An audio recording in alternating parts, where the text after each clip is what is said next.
Quando a força espiritual coagulou, formou uma semente de força espiritual. No entanto, quando esta semente entrou em outro mundo, seria incapaz de se completar. Independentemente de saber se foi a experiência anterior ou o método de transmitir e receber mensagens, eles exigiram uma enorme quantidade de força espiritual. Naturalmente, uma vez que esta força espiritual foi drenada completamente, sinalizou o fim da semente. No Magus World, o imenso interior de Magus Tower. A aterrorizante formação de magia interplanar tremeu quando os raios de luz gradualmente escureceram. Droga! Droga! Droga! Apenas quando consegui construir uma conexão. Os olhos de Leilin estavam vermelhos quando ele ficou furioso. Isso é um mundo. Um mundo independente inteiro. Exatamente quantas vezes eu vou ter que experimentar antes que eu possa encontrar outro mundo que não seja controlado por qualquer estranho? Ele acariciou sua testa enquanto ele gemia. Interplanar formação de magia desligar. Dano na formação de feitiços de 0,19%. Depleção de energia na pedra astral 37,98%. Ao mesmo tempo, o AI-chip transmitiu as informações para Leilin. Pedra astral. Leilin acenou com a mão e imediatamente, a pedra astral que estava no centro da formação de magia interplanar retornou à sua mão. No entanto, a pedra astral já havia encolhido um pouco. Sua luminosidade diminuíra também. Originalmente, uma tal pedra astral foi capaz de suportar a formação de magia interplanar por um longo tempo. No entanto, Leilin percebeu que, para conectar apenas a força espiritual de ambos os lados, a formação drenara uma enorme quantidade de energia. Que pena, Leilin permaneceu sem emoção por um bom tempo antes de se recuperar enquanto seus olhos se iluminavam. Foi de fato uma coincidência descobrir um mundo de Blackrain sem uma rota espacial ou coordenadas. Felizmente, consegui adquirir pelo menos algumas informações antes que nosso link fosse cortado. A expressão de Leilin então se obscureceu. Técnicas de corrida multiarmada foram reunidas, o AI-chip relatou no entretanto. Mesmo que a corrida com a Estrela da Manhã sendo chamada de Quark Tribe, Leilin foi persistente em chamá-la de corrida multiarmada. Naturalmente, o AI-chip seguiu seu próprio esquema. As habilidades fundamentais da raça multiarmada eram muito fragmentadas, e a maior parte era vaga. Embora fosse apenas o fundamento básico de suas habilidades, era óbvio que o chefe do clã havia feito algumas modificações para esconder algumas partes de suas habilidades. No entanto, foi definitivamente uma tarefa fácil para o AI-chip para agrupar os diferentes bits de dados enviados e obter mais informações sobre isso. Pelo que parece-se com a maneira como os espadachins e cavaleiros de Açu são criados, Leilin tinha muita experiência, o que facilitou a identificação desse fato. No Magus World, a maioria dos antigos ramos seguia de perto o caminho para a força dos outros mundos, por isso era absolutamente normal que as coisas fossem semelhantes. AI-chip, colete esses 3 dados juntos e pesquise sobre eles, ordenou Leilin. Tarefa estabelecida. Prosseguindo com a enumeração de dados, o AI-chip imediatamente mandou de volta. Leilin definitivamente tinha pouco interesse nos dados sobre como alimentar espadachins de marca, já que os dados em seu poder eram incompletos. Com esses dados incompletos, o máximo que ele poderia nutrir era um ranking de magos, que definitivamente não tinha utilidade para ele. É desnecessário dizer que mesmo uma verdadeira enxurrada de magos de nível 1 não seria páreo para alguém no reino da Estrela da Manhã. No entanto, foi definitivamente útil ter muitos subordinados. Se ele pudesse nutrir o rank 2 ou até mesmo classificar 3 Branded Swordsmen, então Leilin teria vantagem em muitos compromissos. Para Leilin, que era o senhor de um território, esse plano sempre valeria a pena e seria lucrativo. Além disso, o método de treinamento da raça multiarmada, juntamente com seus métodos especiais de romper, parecia ser valioso para sua pesquisa na remoção de seus grilhões sanguíneos.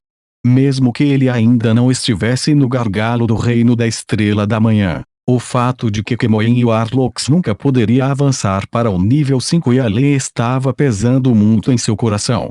O isolamento da Magus Tower se estendeu por alguns meses. Aqueles que estavam esperando do lado de fora, como Parker, testemunharam a torre absorvendo enormes quantidades de partículas elementares, um fenômeno causado pela formação de feitiços que opera os reservatórios de energia positivos e negativos para suprir o experimento interplanar. Além do choque, tudo que sentiam era admiração pela riqueza de Lei Lin. Definitivamente, era uma visão rara no continente central que um magus de nível 3 realizasse essa pesquisa por longos períodos de tempo. O peso das pedras astrais que ele tinha em reserva sozinha causaria a falência de qualquer outro. Marques Leilin. Isso é sério, se até mesmo os subordinados de Leilin ficassem surpresos, os forasteiros ficariam surpresos. Tomemos, por exemplo, o Warlock atualmente em pé na frente. Este Warlock tinha uma boa aparência, o que era comum para Warlocks. Isso o fazia parecer tão comum quanto qualquer outro mage, mas o fato de que este arcano tinha uma linhagem pura de serpente gigante Kemoen dentro de suas veias criava uma sensação de inferioridade dentro de Parker e o resto, que também aumentava sua agilidade como eles faziam. Não se atreva a levar este bruxo de ânimo leve. Apenas a quantidade de pedras astrais usadas deve ser suficiente para levar um nível 3 ao desespero, certo? Os subordinados olhavam para a enorme torre do mago, pois não puderam deixar de expressar seu choque quando viram este homem. Contagem Timmy, Parker respeitosamente ficou de lado. Mesmo que Timmy fosse um mero graduado de 2 Warlock e um Colt, sua linhagem real tornou fácil para ele avançar para o nível 3 ou até se tornar um Morningstar Magus. Timmy definitivamente superou Parker, que era mais velho do que ele, também um Warlock de cobras pretas do ranking 3 em potencial. Além disso, Timmy era originalmente do clã Ouroboros, e sua rede dentro do clã assegurava que ele era um indivíduo que não se podia tolerar. Eu vim aqui para lhe entregar este convite. No entanto, parece que cheguei na hora errada. Timmy não pôde deixar de expressar sua impotência. Por favor, não se preocupe. O senhor ainda retorna uma vez por mês. Já faz quase tanto tempo desde que ele saiu, então presumo que o conde só tenha que esperar pacientemente por um curto período de tempo, respondeu Parker. Timmy acenou com a cabeça. Ele mesmo estava ciente de que, sem aviso prévio, esses magos de alto escalão definitivamente não tolerariam quaisquer interrupções quando estivessem passando por uma pesquisa muito importante. Ele não estava disposto a arriscar, pois até mesmo um ligeiro distúrbio do mundo exterior poderia ter resultado na intenção assassina do arcano sendo apontada para ele. Eu gostaria de explorar o próspero Onyx Castle que eu ouvi que o Marques Leilin usou menos de 10 anos para construir. Essa seria nossa honra. Parker balançou a cabeça enquanto chamava outro bruxo que estava vestido como o mordomo. Este é Kubler, o mordomo do castelo. Ele vai te trazer depois. Governar seus territórios era apenas uma pequena questão para um Warlock. No entanto, devido à idade de Timmy, ele definitivamente teria algum interesse em explorar esses territórios. Outra razão foi para ele passar o tempo enquanto esperava. Contagem do Timmy, este é o Kubler ao seu serviço. Kubler deixou escapar sua expressão mais sincera e sorridente ao se curvar respeitosamente. Os feiticeiros que estavam do lado de fora brincando e conversando cordialmente eram definitivamente ignorantes em relação à situação de Leilin, que estava dentro da torre do mago, transpirando loucamente. Neste momento, na frente dele estava uma criatura que tinha uma cabeça de ovelha, mas o corpo de um crocodilo. Esta criatura parecia ser sábia, questionando-o em vários tópicos. Você sabe como o capim jasmim floresce? O que é mais quantas caudas tem o lobo infinito de cobras? A criatura usava um blusão preto e estava falando em uma língua estrangeira, Mas surpreendentemente, Lei foi capaz de entendê-lo. A testa de Lei ainda estava suada e ele não podia deixar de mentalmente soltar um berro de raiva. Isto é impossível. Nesse frágil espelho de dimensão, como é possível uma criatura atravessar? Como um Arlok de alta patente, e um assistente de longa data do Duque Gilbert, Lei naturalmente entendia que tais experimentos interplanares eram muito perigosos. Muitos magos da manhã haviam se levado à morte como resultado de terem entrado em contato com muitas existências estranhas e poderosas, ou mesmo apenas ouvindo os sons dessas existências. Essa maldição pode se estender até os descendentes. No entanto, o que ele estava fazendo hoje não era tão imprudente. No minuto em que sua semente de força espiritual entrou no plano astral, essa criatura o encontrou e até imediatamente apareceu diretamente dentro da formação de magia interplanar, fonte de energia anormal encontrada. Contramedidas envolventes, o Shipai soou. Durante a construção desta formação de magia interplanar, ele naturalmente considerou o problema de outras criaturas, especialmente com a morte de muitos magos Morningstar servindo como um aviso. Seguindo a declaração do Aiship, os símbolos no chão se iluminaram para formar uma gaiola de raios carmesins que prendiam a criatura com firmeza.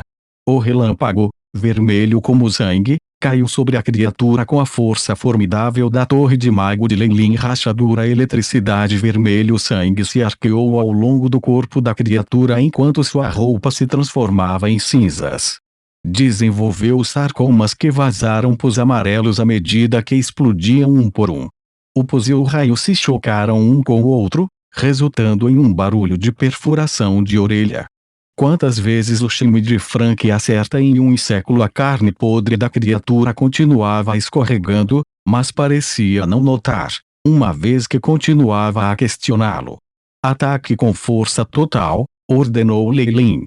Com um estrondo, numerosos raios do relâmpago vermelho sangue convergiram para formar uma enorme esfera que atingiu a criatura. Você sabe, a borda da esfera do raio cavou a criatura enquanto seu corpo desaparecia lentamente. A cabeça de ovelha caiu no chão, ainda persistente em suas perguntas. Os dois olhos já estavam transbordando de sangue. Estrondo. O raio atingiu novamente, e parecia que o tempo e o espaço congelaram naquele momento, apenas para voltar a fluir pouco depois. O que? Lei olhou para o espelho de prata à sua frente. O laboratório parecia estar perfeitamente bem, e até mesmo a formação de magia interplanar estava funcionando bem. Não havia um rastro da criatura no lugar que ela ocupara pouco antes.